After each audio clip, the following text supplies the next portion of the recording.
So what did you want to tell me about your writing? It's kind of all about my family and stuff because there's all of my family in here, and these are all the people who are in my family. So can you share a little bit of it with me? Okay. We're at Northwood Elementary School in the Hilton School District.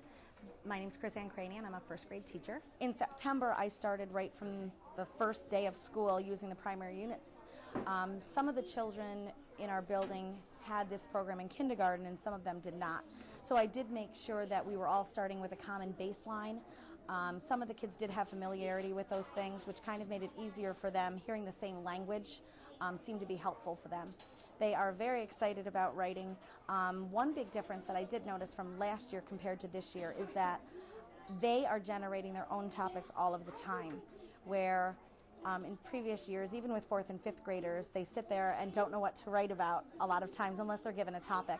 And this year that is not the case at all. A couple kids had a hard time with that, the first couple weeks, but they come in sometimes and even say, "Oh," and they start telling a story, and they know that they're going to write about that small moment story during writing time. So they are still excited about writing, but it's more focused. Jasper is my cat. He is fat. You used a size detail, didn't you? Because his lump is all the way down to the ground. Wow. You know what? When you just stopped and told me that made me giggle. When you want to stop and tell somebody something, when you're reading your piece, those are the things that should make it into your book. That's how good they are. So tell me again, read this to me and tell me again what you told me. Jasper is my cat. He is fat. His lump is all the way down to the ground. Great. Let's get that in there. One of the things that we've been working on with our writing is showing, not telling. And some of you are starting to understand this, but I'm not seeing it showing up in your writing. And that's what I'm hoping I'm going to start seeing more today. So I figured that I would let you know what I do. So I make sure that I get showing, not telling in my writing. You already remember this piece that we've worked on for a couple days. And I'm just going to quickly read it to you. You can read along with me if you want. It was Tuesday, the day that garbage gets picked up at my house. When I get home, I always bring in the blue and yellow recycling bins. But the bins were gone. My jaw dropped and my eyes opened wide. Did someone take them? My focus of today's lesson was reinforcing of showing, not telling. And the first thing that I did was to make a connection to what we've already done, and that's the first part of the lesson. When I was writing this piece, I was trying to show and not just tell about what happened. So I pretended that I was in my car. And I remember the part where I drove into the driveway and I went, they're not there. What happened to them? When I was writing this, I kind of pretended like it was happening all over again. I acted it out. And by doing that, it helped me show, not tell in my writing. Does anyone see the part where I showed and did not just tell? Can you whisper and listen with your partner? Did anyone spot in my writing where I showed what I did? I just didn't say, I was surprised. Lauren? My jaw dropped and my eyes opened wide. My jaw dropped and my eyes opened wide. When I acted it out, that's what I did. So that's what I put in my writing. That's what we're going to be working on today.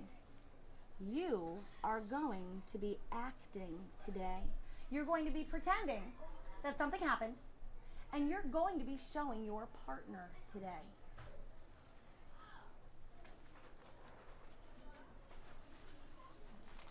Jordan, can you be my partner today? Yeah. This is what Jordan's going to do, and this is what you're going to be doing in just a little bit. Jordan's going to pick one of these kind of feelings. He's not going to tell anybody what one it is. He's going to think in his head, how can I act this out? How can I show this? but don't tell us which one it is. These are his choices. I am terrified. I am shocked. I am tired. I am sad. I am thrilled. Jordan's going to pick one of those. And as soon as he knows which one he's doing, he's going to stand right up. Pick one quickly.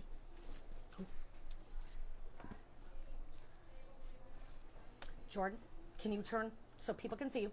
Now, I'm his partner. I'm going to be watching to see what he's showing me. And I'm going to write down what I see him showing me. The next part of the lesson was the teaching part. This is the part where I'm actually letting them know exactly what it is and a strategy of how to do that. The strategy that I show them and I use them, letting them know that I use it in my own writing, is that I act things out. So that's what we worked on today, is we acted them out, and I needed to get them to put it in writing, because that's kind of the missing link here. So we wound up modeling it in front of the class, how one person acts, and the other person writes it out. And then I wanted them to all have that chance, so it could make, hopefully, a stronger connection to their own writing. Okay. His eyes closed, his head went down, then he dropped to the floor with a thud. I want to say he just laid there. He just laid there. That's what he did. Now, raise your hand if you think you know which one this describes. Can you whisper and listen with your partner? Time to vote. Raise your hand if you say it was, I was terrified. I am shocked. I am tired. I am sad. I am thrilled. Jordan, which one was it? I am tired. We got it. He showed it. And today I used words in writing to show what he did. Today you're going to be doing the exact same thing. I'm going to have you work with your partner, and you're going to do exactly what Jordan and I did, but it gets better. After we modeled exactly what they were going to be doing, they went off of their active engagement part, where they went off with their partners, and they actually, one person acted, one person wrote, and then the last part of that active engagement was seeing if, when they were partnered up with two other students, seeing if without acting it out, that someone could figure out what they were trying to show by just using words. Which one would it be? You think it's I am tired? How come?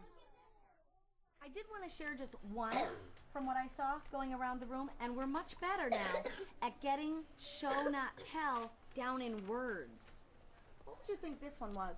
She jumped up and down and smiled. We came back together because I wanted to make sure that all students got the correct idea out of it. By showing one of the students' work, this is exactly what I was looking for.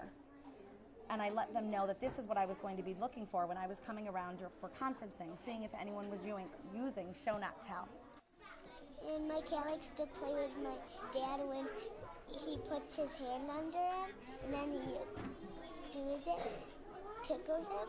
And then at my baby sister's birthday,